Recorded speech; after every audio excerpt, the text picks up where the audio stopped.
Efésios capítulo 4, eu quero me atentar aqui para 2, 3 versos aqui.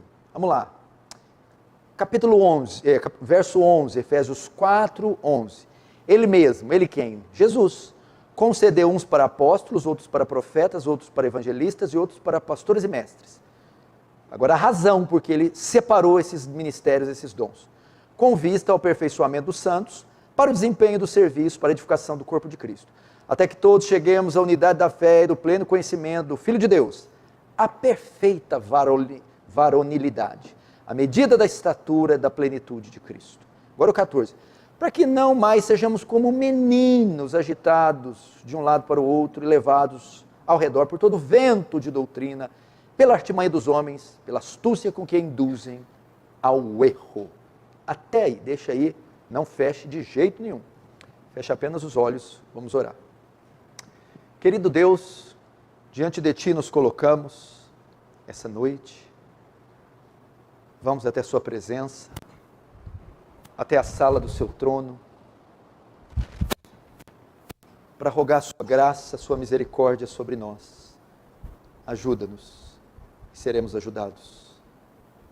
Fala conosco essa noite, despeja da Sua graça, quebrantando, movendo, falando, indo além do ouvido, além da mente, indo nas profundezas da alma e do coração, e dando senso da transcendência divina entre nós.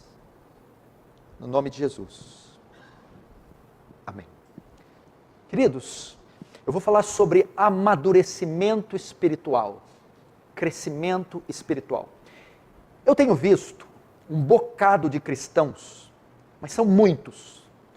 Eles são cristãos verdadeiros, eles são genuínos, são sinceros, são piedosos, mas eles são imaturos. Eles vivem se envolvendo em tropeços, ciladas, usando um termo mais brasileiro, vivem entrando numa fria, sempre tropeçam, caem, estão envolvidos em rolinhos, escandalozinhos, falam coisas que não devem, fazem contratos errados, com pessoas erradas, vivem o tempo todo, vivem enrolados. E qual é a causa disso? São crentes imprudentes, são salvos, mas são imprudentes, imaturos. Passam 1 ano, 2, 3, 10 de igreja e eles não se desenvolvem. E a ignorância, a imaturidade, a imprudência causa uma série de danos para eles. Então, vivem caindo em pecados infantis, se envolvendo em questões ilícitas e legítimas, estão em locais que não devem, fazendo coisa que não devem. E por que fazem? Não amadureceram, não cresceram no seu discernimento, na sua prudência, na sua ética, no seu bom senso, na sua sensatez, não amadureceram. E isso causa a eles e ao corpo de Cristo coletivo muitas dores, muito sofrimento, porque eles não sabem se conduzir. Portanto, faz-se necessário, há uma urgência no desenvolvimento espiritual deste indivíduo. Ele precisa crescer. E eu quero tratar disso com vocês, porque eu estou falando, apesar de estar sendo transmitido por todo o Brasil, a palavra é dirigida à igreja que é o pastorio, da qual sou pastor, a qual eu percebo, andando pelos corredores, visitando, convivendo com alguns irmãos, que eles necessitam de maturidade, de crescimento. Presta atenção, quando Deus nos salva, como é chamado o processo de salvar um pecador? É chamado conversão. Está perdido, morto em pecados, caminhando em um caminho de trevas que vai convergir no inferno. Aí acontece a conversão, ele é transformado, e a palavra conversão é mudança da rota. Ele é feito uma nova criatura. Da morte passou para a vida, da condenação para a salvação. Só que esse é só o primeiro passo. A vida cristã não termina com a conversão. Não é só se converter e acabou. A conversão na Bíblia é comparada a um parto, não é isso? Quem não nascer de novo não entra no céu. Então, quando nos convertemos, é como se tivéssemos nascido. Se ela é semelhante a um parto, nenhuma criança que nasce, passa 5 anos, ela continua bebê. Ela nasce, aí começa agora o processo de desenvolvimento, crescimento, amadurecimento. Assim também deve ser conosco. Após a conversão, convertemos, nascemos de novo. Agora Deus espera que haja o desenvolvimento, o crescimento, o amadurecimento espiritual. Precisamos entender. Depois da conversão, existe um alvo aqui na terra para a sua igreja. E é crescer. Temos que ter esta consciência. Nós não nos convertemos e estamos aqui apenas esperando a glorificação, que é a entrada nos céus, que é a entrada na eternidade. Deus tem um propósito para a sua igreja aqui na terra, até que esse dia final chegue, a glorificação. Esse é o alvo final de Deus para nós, a entrada no céu, a glorificação. Mas enquanto esse dia não chega, o propósito de Deus para a sua igreja é que ela cresça, que ela se desenvolva espiritualmente. Você está sob esta obrigação. 1 Pedro diz, uma das cartas de Pedro diz, antes, crescei na graça e no conhecimento. Então veja só, é uma ordem que a igreja cresça. E é isso que eu quero tratar neste texto de Paulo aos Efésios. Se você quer evitar problemas para si mesmo, dores, confusão, embaraços, percalços, tropeços, se você quer evitar problemas para a igreja que você serve, faz parte, você precisa amadurecer, crescer, se desenvolver. E o texto vai tratar isso. No verso 6 do capítulo 4 está escrito: um só Deus e Pai de todos, o qual é sobre todos. Presta atenção na frase final. E age por meio de todos nós. Paulo diz como e com quem Deus age. Deus atua na terra. Através de quem Deus age. O texto diz, por meio de todos. Todos os cristãos. Deus usa todos os cristãos para falar na terra, para agir na terra. Ele faz por meio da igreja. Quem é a igreja? Um conjunto de membros interligados. Quem são esses? Toda a igreja, todo o corpo de Cristo. Ok? Deus usa todos, Deus age na terra através de todos. Como ele faz isso? Aí está dos versos 7 ao 11. Através dos dons que ele deu. Deus distribuiu dons aos cristãos. E aí você tem 4 categorias de dons. Está em Romanos 12, está em 1 Coríntios 12, está em 1 Coríntios 14 e em Efésios 4. Então Deus age através de todos os crentes, dando dons a eles, ok? E aqui no caso, ele separa alguns dons ministeriais. De Coríntios são dons espirituais. Dom de profecia, de discernimento de espírito. Aqui, dons ministeriais. Ele separou uns, deu dons de evangelista, pastor, mestre, ok? Através dos dons. Dons ministeriais, ele separou, para servirem na igreja. Então, o verso 11, ele mesmo separou uns para profetas, outros para apóstolos, evangelistas, pastores e mestres. Para qual fim? Deus age na terra. Sim, através de quem? Todos os cristãos. De que forma? Através dos dons que ele distribuiu. No caso aqui, os 5 dons ministeriais. Para qual fim ele separa esses ministérios? O verso 12. Com vista o aperfeiçoamento dos santos. Ele separou estes dons para aperfeiçoar. Então vamos primeiro abordar essa palavra. O que é aperfeiçoar? Tornar perfeito, moldar, crescer, desenvolver. Quem? Os santos. Os santos aqui é o conjunto de todos os salvos. É a igreja inteira. Logo aqui eu aprendo um princípio. Estes santos, a palavra santo só se aplica ao salvo. Então ele está falando com os salvos. Ué, Senhor, já não está salvo? Já. Ué, tendo sido salvos, já não acabou a obra com eles, o Senhor? Não. Agora que estão salvos, os santos, é necessário que eles se aperfeiçoem, que eles se desenvolvam, que eles cresçam. Isso que ele está dizendo. O aperfeiçoamento de todos os crentes. Então aprendemos aqui que Deus nos chama para o desenvolvimento. Entenda isso. E o desenvolvimento aqui, pelo menos em 3 áreas: doutrinariamente, moralmente e espiritualmente. Esta carta foi escrita e um dos propósitos era rogar aos cristãos de Éfeso que se desenvolvesse, que crescesse. Primeiro, doutrinariamente, você precisa dominar a fé que você professa. Se eu fechar essas portas aqui, vamos fechar tudo, só vai sair depois de passar por uma entrevista. Tá, aí vai sentar um por um de frente para mim, eu vou perguntar: por que você crê no que você crê?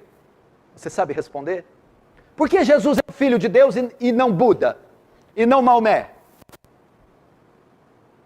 Explique um pouco o Evangelho para mim. O que é o Evangelho? O que é a doutrina da justificação pela fé? Quem é Deus? Onde Ele mora? Do que Ele é feito? Me fale sobre a condenação eterna.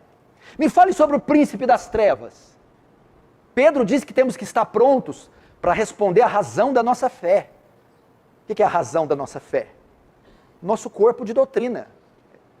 Então, é necessário que você cresça doutrinariamente. Segundo, é necessário que você cresça moralmente. Não dá para passar ano após ano e cair nos mesmos pecados. Você precisa dominar traços do seu caráter. Você precisa progredir na sua santificação. Crente há 2, 3, 5 anos, envolvido nas mesmas tramas, nos mesmos pecados, nas mesmas inclinações. Tem que haver um progresso no tocante às suas inclinações carnais, a ira, o orgulho, a sensualidade, a cobiça, a avareza, a inveja, o equilíbrio emocional, o caráter. Deve terminar um ano e você dizer: este ano eu sou um homem melhor do que o ano anterior. E assim sucessivamente. Agora fale para mim, eu não estou aqui. Existem alguns sermões que parecem ser sermões assim, retóricos. É só encher linguiça. É verdade que muitos dentre vocês, agora eu estou falando para vocês mesmo, não mudou nada o seu entendimento bíblico, teológico dos últimos 2 anos? E está errado. Você precisa ser uma Bíblia ambulante. Precisa entender a nossa fé. E você precisa... Pastor, oi? Então, preciso fazer uma visita na casa do fulano. O que foi? Deu problema lá. Mas de novo? Na mesma área. Faz 5 anos na igreja. Não conseguiu equilibrar esse casamento. Não conseguiu dominar aquela faculdade da mente. É possível. Tem que haver um progresso moral. E terceiro, crescimento espiritual, na minha comunhão com Deus, na minha dependência de Deus e na minha independência de homens. Tem crente na igreja há 10 anos, se você não pega na mão dele, ou não visita ele, que é isso? Como é que nós vamos lidar com o anticristo, com a grande tribulação? Um apego. O que está havendo hoje no mundo é uma hipersensibilidade. Não pode falar nada para ninguém, de nenhuma forma. Fere. bloqueia, fecha coração, desvia, suicida. O que é isso? Hipersensibilidade. Ninguém tolera não, repreensão, erro, nada, nada, nada. Hipersensibilidade. Outra coisa, se por um lado tem hipersensibilidade, por outro, tem hiperdependência. Aquela carência exacerbada de outros. É uma dependência afetiva. Se não for na minha casa, não me ligar, não me responder, não estar comigo, não me bajular, não me adular. Não... Que é isso? Falta de maturidade espiritual. Eu fui membro da minha primeira igreja há 7 anos. Nunca recebi uma visita de nenhum pastor em 7 anos. E de alguns irmãos foi pouquíssimos. Nunca tive problema com isso. Nunca tive. Crescimento. Aí fica aqueles crentes 10 anos, dodóizinho. Entende nada de Bíblia. Tropeça em pecados infantis. E espiritualmente, rasinhos. A palavra está ordenando. O Senhor separou dons, ministérios, e o desejo dele é o aperfeiçoamento dos salvos. Agora imagina crentes assim, quanto trabalho eles não dão, quanta dor de cabeça, era para estar tratando assuntos elevados com ele, está tratando o beabá da fé. Tem que cobrar um crente velho que ele tem que ler a Bíblia, que ele não pode ter pornografia no celular, que ele tem que ter compromisso com a igreja local e não pode faltar dos cultos, que ele tem que olhar para Cristo e não para o homem. Aí eu tenho que falar igual a Naila. Ah, que preguiça. Mas dá uma preguiça. Mas é verdade. E vamos mais. Paulo agora vai colocar um modelo. Ele vai colocar em termos práticos o que eu estou dizendo e o padrão de crescimento. Veja o verso 13. Até que todos cheguemos à unidade da fé. Primeiro ele começa aqui, até que chegamos à unidade da fé. Até que todos, a ideia aqui, veja só, a Paulo vai falar na prática agora da questão doutrinária. O que ele deseja da igreja de Éfeso?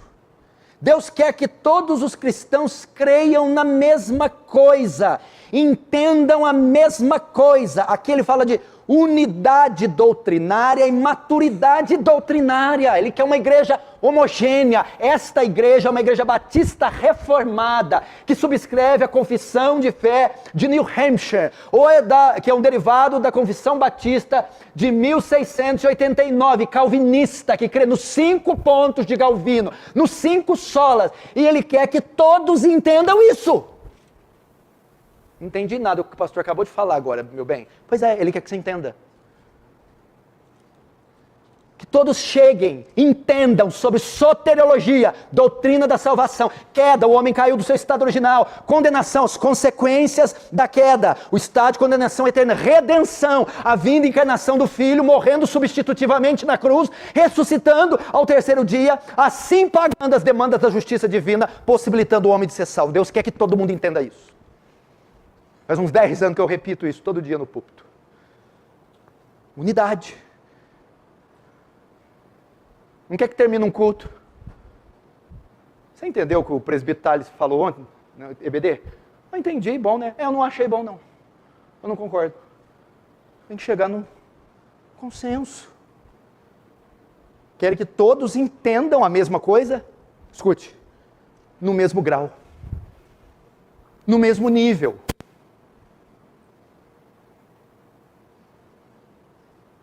Ai, quando o pastor pega aquelas séries expositivas, ai, não entendo nada. Eu gosto quando ele fala assim, Deus vai abençoar todo mundo hoje. Aí eu entendo.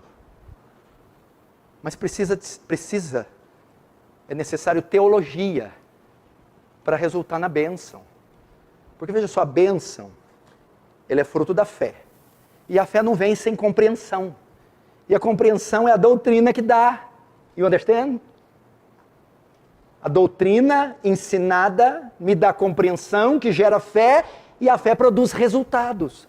A bênção. Agora essas fé dessas igrejas, toma posse, está amarrado, repreende, declara, faz a volta, a rosa ungida. Isso não é fé. Isso é misticismo pagão. Macumba branca, macumba gospel. E é pior que a outra macumba, porque a outra ainda funciona. Essa gospel não vira nada.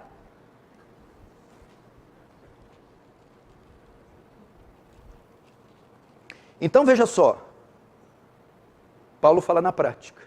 Você tem que fazer esses jovens conhecer, esses jovens ler. Esses jovens de hoje, esses jovens são um poço de inteligência, esses meninos assimilam tudo. Fala pedir para o pai mexer no computador, o pai não sabe nem onde começa. O menino sabe abrir o computador, ele entra lá dentro e aparece na telinha. Oi, pai.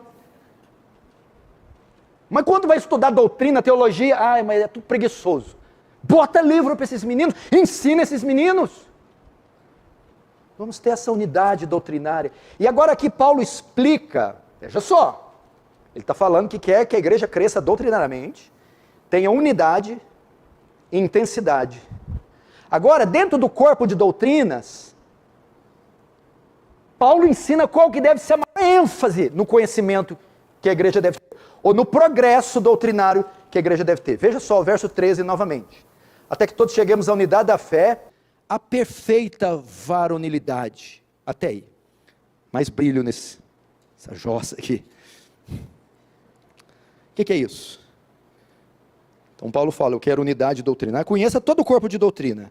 Aí de repente ele diz, e do pleno conhecimento do Filho de Deus, a perfeita varonilidade. Dentro do corpo doutrinário, qual deve ser a nossa maior ênfase?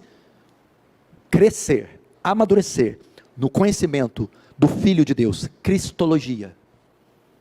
Você tem algo que a igreja tem que dominar, e tem que desenvolver o crescimento doutrinário, é no tocante ao Filho de Deus, é crescer no conhecimento da obra de Deus, da vinda de Deus, da vinda de Cristo, da obra de Cristo, da morte de Cristo, da ressurreição de Cristo, do governo de Cristo. Quer que nós cresçamos. Já pensou se eu fosse desses pastores? Eu sou. Escolher, vem aqui agora, fala de Cristo aqui 5 minutos para a igreja. Fala da Cristo, fala da vinda, da obra, da morte, ressurreição, fala do governo e da sua segunda vinda. Ele quer que nós entendamos. Pastor, calma. A Bíblia diz do cordeiro que foi morto antes da fundação do mundo. Significa que antes de tudo ser feito, o Pai, o Filho e o Espírito já existiam. Então Deus resolve criar tudo ao invés de nada. Cria o universo com exímia perfeição. Faz o homem sua imagem e semelhança. Mas o homem peca. Aí entra em cena o Filho. Deus, para redimir o homem e o mundo, precisa enviar seu Filho. Ele se encarna. E entra no espaço e no tempo. Conforme Gálatas 4:4. Na plenitude dos tempos. Ou seja, na data certa, exata. Nascido de mulher. Nascido sob a lei. Veio Jesus. Veio como? 100% Deus e 100% homem. Ele se tornou homem sem deixar de ser Deus, união hipostática. E sendo homem, foi tentado em tudo a nossa semelhança, mas não pecou. Ao ir para a cruz, sendo tentado em tudo e não pecando, ele obedece toda a lei, cerimonial, moral, toda a lei de Moisés. Cumpre toda a justiça, se tornando o único homem justo. Isso era para que, na cruz, morresse substitutivamente. E ao ser pendurado na cruz, acontece a doutrina da imputação. O que é imputação? Colocar na conta de. Na cruz, nossos pecados são colocados na conta, imputados em Cristo. Nossos pecados, dívidas e culpas são lançados sobre Ele na cruz. Só que para ir para o céu, só remover a culpa não é suficiente. É necessário mérito, justiça. Então ocorre na cruz a dupla imputação. Uma vez que o nosso pecado é lançado sobre Cristo, imputado, a justiça e o mérito que Ele recebe de ter cumprido toda a lei, toda a justiça, é imputado sobre nós, lançado sobre nós. Assim então o homem pode ser perdoado dos pecados e ser declarado no tribunal de Deus legalmente justo. Entretanto, só a morte não era suficiente, tudo estava pronto, precisava do carimbo celeste, para saber se Deus aceitou este sacrifício. Qual foi o carimbo? No terceiro dia, o Pai o ressuscita dos mortos, mostrando que concordou com o sacrifício, o reaceitou, e que ele foi suficiente para redimir o homem. ele ressuscita, fica 40 dias aqui com os discípulos, antes de ser assunto aos céus, ele convoca eles na Galileia e dá a tarefa da grande comissão, ide por todo mundo e pregar o evangelho a toda criatura, e sobe aos céus, no meio das nuvens com 2 anjos, e promete, do mesmo modo que me viste ir, voltarei outra vez, me vereis voltar. Cristo sobe, senta no trono de Davi, no trono do Pai, e pega nas mãos o livro e os selos, o controle e o governo da história é dele. E quando se cumprir a evangelização do último eleito na face da terra, aquele que foi, voltará. E o resto da história você sabe. Deus quer que domina isso. Deus quer que entende isso. Agora, Paulo, da parte teórica, doutrinária, ele vai para a parte prática. Tá, suponhamos que os Efésios estejam, entendi, chamada maturidade, desenvolvimento doutrinário, moral, espiritual, ok, mas me mostra isso na prática, qual que é o padrão, me mostra alguém para eu copiar, como é que eu tenho que ser? Eu quero ser igual àquele lá, Paulo, ok, apelou, perdeu, então vamos, eu vou para o padrão mais elevado que tem, verso 13, até que todos cheguemos à unidade da fé e o pleno conhecimento do Filho de Deus, agora, a perfeita varonilidade, à medida da estatura da plenitude de Cristo. Agora ele mostra o padrão e o modelo de cristão que ele quer que nós sejamos. Ele mostra o que é crescer espiritualmente na prática. Ele mostra como me desenvolver, até que sejamos todos como Cristo. Falei besteira não. O modelo é Cristo. Paulo já mandou essa aqui na gaveta, para mostrar, gente, enquanto vocês estão batendo cabeça, tropeçando em coisas minúsculas, eu estou mostrando para vocês, qual deveria ser o modelo de vida cristã, é Cristo, a parte humana, encarnada, é o tempo que ele esteve na terra, é ele a quem vocês devem imitar, esse é o padrão, aqui está o estilo de vida que devemos ter, é o alvo que devemos perseguir, ser como Jesus, ser iguais a Jesus, mas em que aspectos? É claro que não está falando da divindade dele, o poder onisciente, o poder de resolver, fazer milagres, não, estão falando do caráter de Jesus, a estatura moral de Jesus, a integridade de Jesus, é isso, tudo que ele fazia, faça, a postura que ele tinha, tenha, essa é a ideia, fale como ele, haja como ele, persiga os 4 evangelhos, veja a vida de Jesus, quando eu era injustiçado, como ovelha muda, perante os seus tosqueadores não abria a boca, Jesus não revidava quando era ferido, veja a fidelidade de Jesus ao Pai, seja fiel como ele, veja a integridade de Jesus, quando foi tentado por Satanás e não cedeu, seja íntegro como ele, veja o domínio próprio dele, diante de Pilatos, e aquele alvoroço de judeu, eu pergunto a você, e nada falas?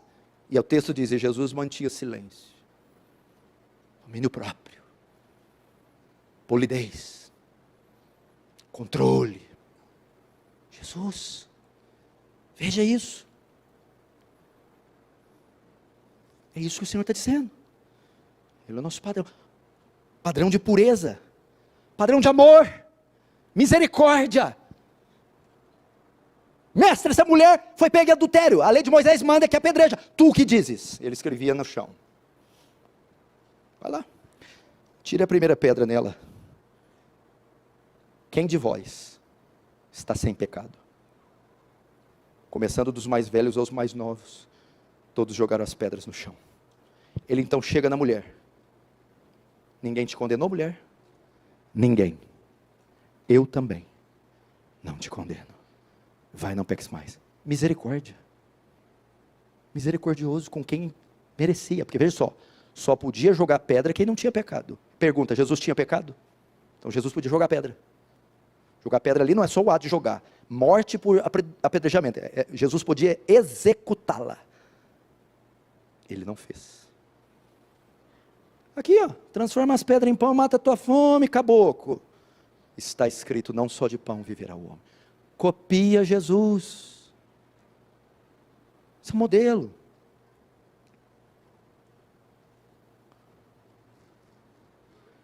Então eu dizia isso muito no começo do meu ministério, faz tempo que eu não digo, mas estou voltando a dizer. Persiga Jesus nos 4 evangelhos. E várias vezes eu já li os 4 evangelhos, só procurando Jesus, só indo atrás dele, eu só quero Jesus aqui nos evangelhos. Rapaz, olha o que ele falou aqui, olha como ele agiu aqui, vendo as ações e reações de Jesus, o comportamento dele diante dos discípulos, diante dos romanos, diante dos judeus, as falas, é encantador fazer isso. Você nunca mais vai ser a mesma pessoa se você fizer isso. Seguir, rastreia Jesus nos evangelhos, se fascine com ele, você não vai acreditar no que você vai ver. Aí você vai entender. Agora,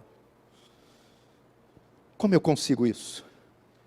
Esse aperfeiçoamento, esse crescimento, não é uma opção, é uma ordem, para evitar problemas para você e para o corpo de Cristo.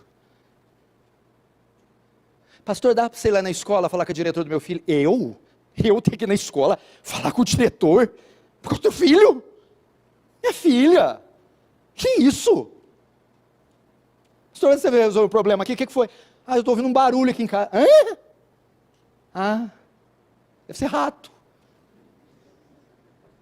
E nós somos reformados, não querer que demônio fique arranhando a casa dos outros, não. Demônio tem mais o que fazer. Eles são um pouquinho mais inteligentes do que isso. Pastor, eu vi um vulto, eu não vi não, essa hora estou rolando na cama lá, não vi vulto não. Você está entendendo? Como eu consigo? Vai comigo em João 15. Diz assim em João 15. Eu sou a videira verdadeira, verso 1.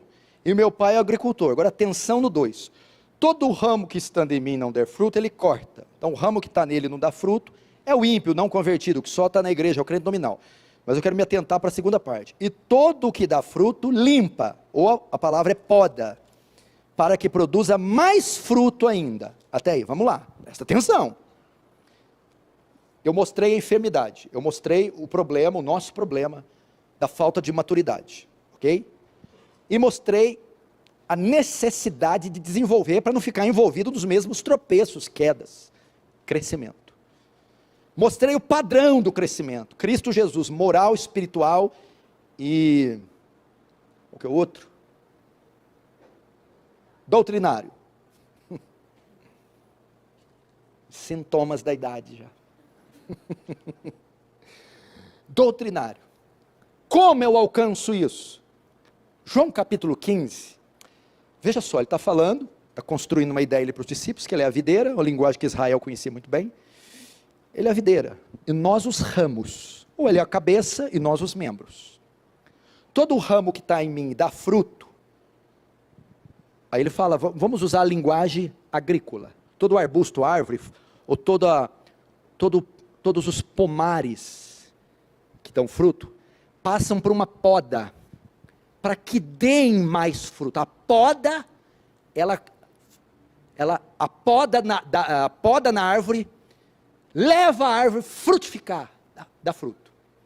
Então toda árvore que está em mim dá fruto, o salvo, conforme Paulo escreveu, tendo visto o aperfeiçoamento dos santos, os salvos, toda árvore que está em mim.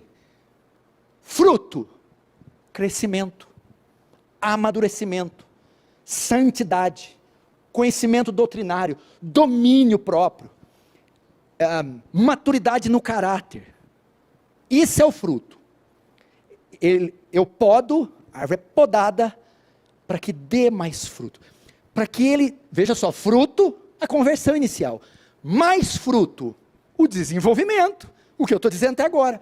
Agora, qual é o meio de extrair desse ramo mais fruto? O desenvolvimento. A poda. O que é a poda? O discipulado. Foi o tema de um dos meus devocionais essa semana. O discipulado, o que eu estou vendo?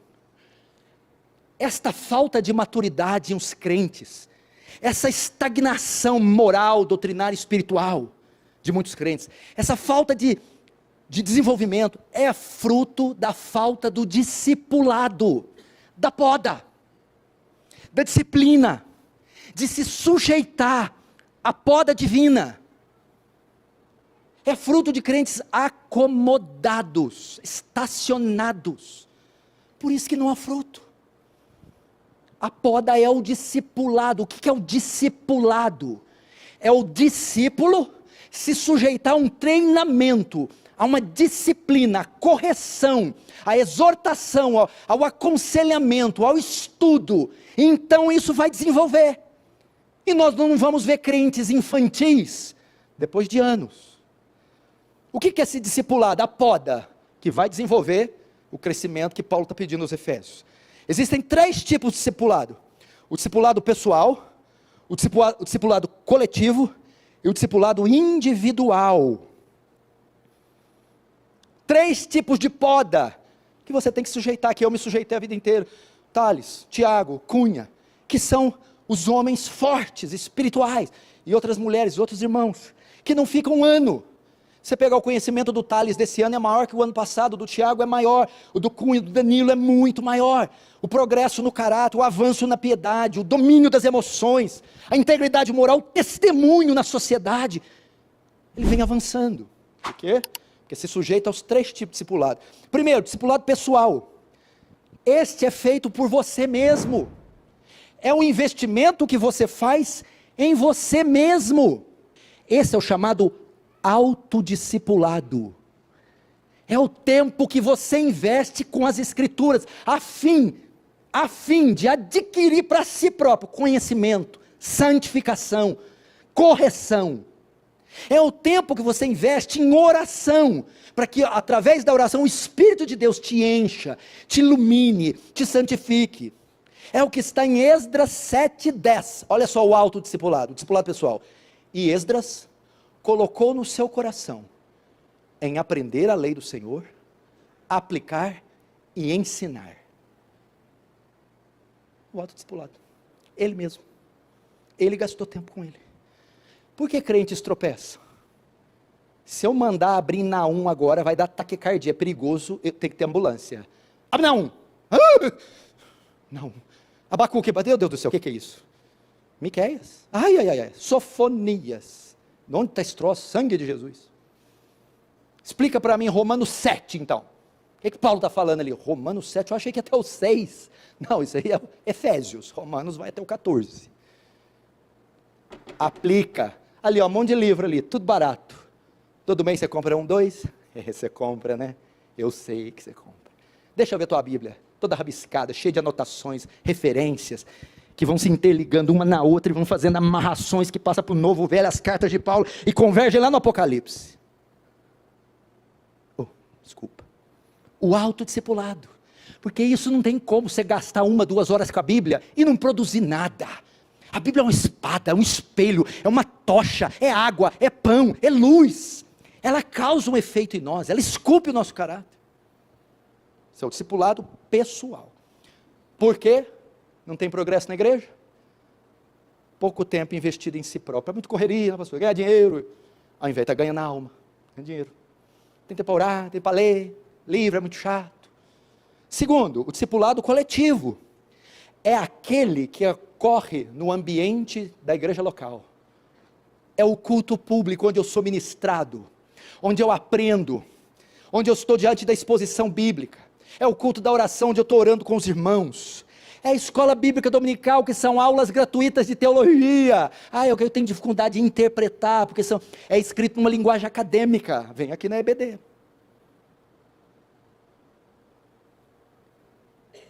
É o que está em Atos 2, o discipulado coletivo, Atos 2, 42.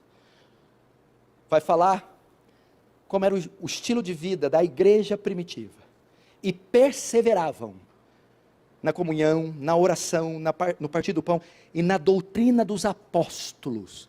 Aquilo está falando comunhão, oração, comunhão, koinonia, oração, koinonia, ou seja, a convivência social, era conjunta.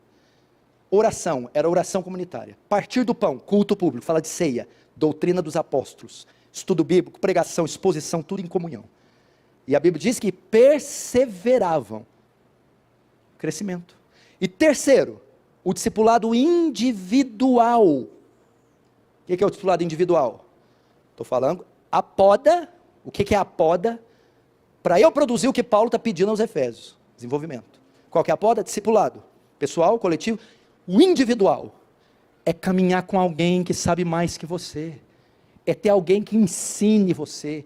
Alguém que cobre você. Alguém que repreenda você. Alguém que discipule você. E não é só ter alguém não, é você se sujeitar, porque tem gente que não gosta. Quem é ele para me falar aquilo? Eu sou o pastor Paulo, seu pastor. Eu não posso falar? Não vou chegar, vem cá. Você está andando igual uma marmota. Sim, bem delicado, né? Claro que eu vou falar isso para homem, né? Para moça eu vou falar assim, filha, você está quase uma princesa, mas não está uma princesa. Discipulado, Atos 8. Eunuco estava lendo Isaías 53. Filipe aparece, senta na carruagem. Entendes o que lê? Como eu posso entender se ninguém me explicar? E começando pelo profeta, expunha Jesus em toda a escritura. Discipulou o eunuco. O discipulado foi tão bom, que o eunuco falou, ali tem água, o que me impede de ser batizado? Filipe, é lícito se crer de todo o seu coração? Eu creio. Batizou. O melhor discipulado, um discipulado de ganhar uma alma. Discipulado individual. Quem caminha com você? Você pede orientações para um obreiro, um oficial, um presbítero, um diácono, um pastor, uma irmã piedosa da igreja, que não precisa ser um oficial. Você abre com ela, confessa pecado, você pesta coisa, você baixa a cabeça e fala, senta aqui. Isso tudo é a poda. É a poda. Por que nós temos por que nós temos no nosso meio cristãos imprudentes, infantis, imaturos, envolvidos em um monte de problemas e caindo e tropeçando em coisas infantis? O próprio coração, o tal do coração, tinha que fazer uma série do coração, porque que é isso? Gente que você olha assim, te olha, você fala, esse coração já era. E aí, tá bom, irmão? Paz? Paz. Nossa, Deus do céu. Aprender a guardar o coração, pastorear o próprio coração. Tá, discipulado. E qual é a razão? Por que Paulo pede isso? Olha que coisa boa. Tá, eu já estou salvo. Por que se exige que eu amadureça? Que eu me desenvolva? Vamos voltar para Efésios e a gente termina a pregação. Efésios 4. Qual a razão desse crescimento? Por que Paulo exige? Efésios 4. São duas razões que Paulo coloca aqui. Duas razões. Uma para proteger a igreja e a outra para ajudar a igreja. Uma é negativa. Por que Paulo exige que vocês cresçam? Para proteger a igreja. Proteger de quem? De vocês mesmos. E a segunda razão, para ajudar a igreja. Quem vai ajudar? Eu mesmo. Então vamos lá. Primeiro, para proteger a igreja. Verso 14. Que ele está lá no 12, com vista ao aperfeiçoamento dos santos, para o crescimento de Cristo, né? Verso 13, agora no 14. Para que não mais sejamos como meninos, agitados de um lado para o outro, levados ao redor de todo vento de doutrina, pela artimanha dos homens, pelas astúcias que conduzem ao erro. Paulo está dizendo assim, ó, entre outras palavras, é para vocês parar de dar trabalho, para não ser meninos inconstantes. O que é menino inconstante? Pai, eu quero carro, eu quero carrinho, quero carrinho, quero carrinho, quero carrinho. Você dá o carrinho, no outro dia o carrinho está jogado. Filho, o carrinho, não quero mais o carrinho, quero mais o carrinho. Agora eu quero bola, mas eu não quero carrinho, não, agora eu quero bola. Constante. Menino, típico do menino. Então Paulo está dizendo, eu quero isso, para que vocês não sejam meninos. O que é um menino? Menino é lambão, menino é preguiçoso, menino é inconsequente, menino é inconstante, menino estraga as coisas, menino compromete o pai, menino compromete a mãe, menino faz tudo errado, menino tem malícia. É isso que ele está falando para os Efésios. São meninos. Eu quero que vocês se aperfeiçoem, para que vocês não sejam inconstantes, não prejudiquem a igreja, não sobrecarreguem os oficiais para tratar de coisas infantis que vocês mesmos poderiam resolver. Essa é a ideia. Vocês não causam dano à igreja por causa da infantilidade. Essa é a razão, para que não sejam como meninos. Para proteger a igreja. Segundo, para ajudar a igreja. Verso 12. Com vista ao aperfeiçoamento dos santos, a cláusula de propósito. O desempenho do seu serviço para a edificação do corpo de Cristo. Para que Paulo quer que vocês se desenvolvem? para vocês trabalharem no corpo de Cristo, para vocês serem úteis, para vocês desenvolverem o chamado de vocês. Quero o aperfeiçoamento dos santos, para o desempenho do seu serviço, para que eles estejam aptos, qualificados para servirem, para serem pregadores, diáconos, para serem mestres, teólogos, missionários, intercessores, mulheres honestas e íntegras que ensinem as mais novas, mantenedores, referências de casamento, referências financeiras. É isso. Para trabalhar para o reino. E o texto diz ainda, para o aperfeiçoamento dos santos, para o desempenho do seu serviço, para a edificação do corpo. Corpo, o que é o corpo aqui? A igreja de Éfeso, a aliança do Calvário. O que é edificação? Essa igreja se tornar sólida, homogênea, madura, santa, coesa, para não ser uma igreja dislexa. Imagina, se a igreja é comparada ao corpo humano, Deus não quer ver um corpo com a mão mais comprida que a outra, um olho maior, sabe? Parece o cadeirudo daquela novela lá. Deus quer simetria, e Ele vai acontecer através disso, querendo o aperfeiçoamento dos santos, para a edificação do corpo. Irmãos, é uma ordem, vai trazer benefício, e vai impedir o malefício. Como eu consigo? Vai para a poda. Negócio de só pizza, Netflix, não. Rala, meu irmão. Discipulado pessoal, invista no seu crescimento pessoal. Discipulado coletivo, se envolva com a comunidade. Discipulado individual, peça ajuda a alguém mais maduro que você. Vamos fechar os olhos, vamos curvar a cabeça. Ore agora. Se você é o menino inconstante que Paulo falou, chore agora. Fala, eu estou igual a esse menino aí, Senhor. Preciso aperfeiçoar. Vamos orar.